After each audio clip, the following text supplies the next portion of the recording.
Joining our closing bell exchange now to react to all this, we have Eric Marshall from Hodges Funds, Wasif Latif from USAA Investments, and Jonathan Corpina from Meridian Equity Partners.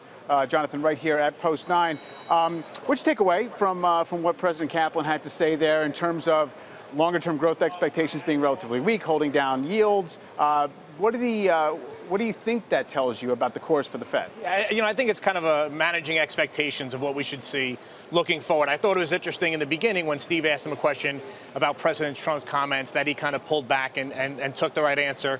And then at the end of the interview, he said, I think we should be raising rates, which is probably a direct reflection to President Trump's comments. I think in time, our economy has continued to get better. The Fed has a plan in place. They're going to have to stick with this plan. If they deviate too much from it, I think it might cause a little turmoil. Stock market's good with two more rate hikes this year, do you think? That's what we're planning. That's what we're looking for. And unless something dramatically happens or the Fed decides to take a different avenue, that's what we should be getting.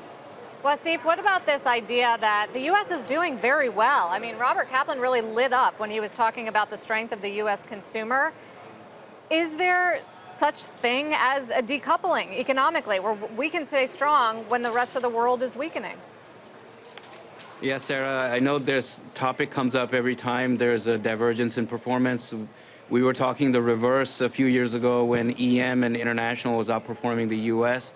significantly. I think ultimately, in a longer-term basis, markets do tend to move in sync with each other, and the divergence we've seen up until now is causing all this conversation, but the valuations and the quality of earnings that we're seeing around the world is telling us that at some point there will actually be a convergence rather than a divergence happening or a decoupling happening. And the convergence favoring which areas? Well, we like non-U.S. equities on a relative basis. It's not that we don't have investments in the U.S. We absolutely do. But we're underweight our benchmarks compared to our portfolios. And where we like outside the U.S. is in developed markets, in Europe, for example, as well as in emerging markets. Despite the volatility that we're seeing now, emerging markets had a very strong year in 2016, up almost 12%. And last year was the best performing asset class with 37%. So being down 9.5%, 10% so far this year after those two strong years is probably in line with the behavior of emerging markets given the volatility that they come with. On a valuation perspective, they still look very attractive to us on a longer term basis.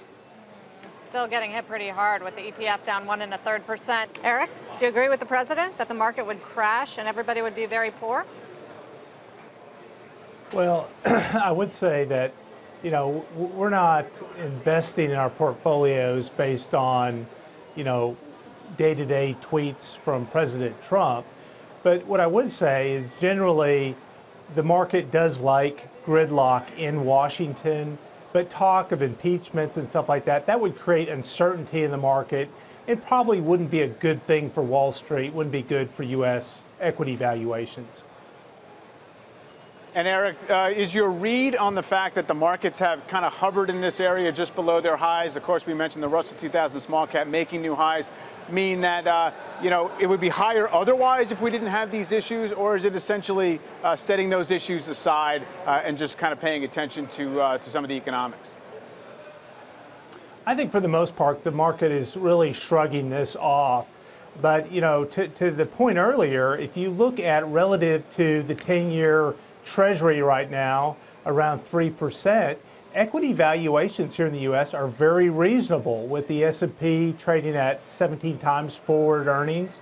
That's a 6.5% earnings yield. That equity risk premium is relatively attractive here, looking out over the next year or two. So we're still finding attractive opportunities for stock picking in this market. Jonathan, you were saying you thought there was some worry in the market today about the president. I do. I think those headlines coming out of Washington are concerning. We know that this headline is not going away. There's definitely more information that's out there. So investors, Wall Street, Main Street, are going to wait to see how this unfolds. When you talk about impeachment, that's a long, long process. I think that runway to impeachment, if it ever got to that, this market has plenty of strength behind it to absorb that information. Market a lot of time clenches up just before a midterm election anyway. Right. So maybe we're in for something like that. It's the normal pattern that we've seen before. Heading into the third, fourth quarter also has has that extra boost behind the market, so that might help some of these negative So headlines. watching it, but not necessarily Not yet. selling off for jitters. Not yet. That's what we've seen.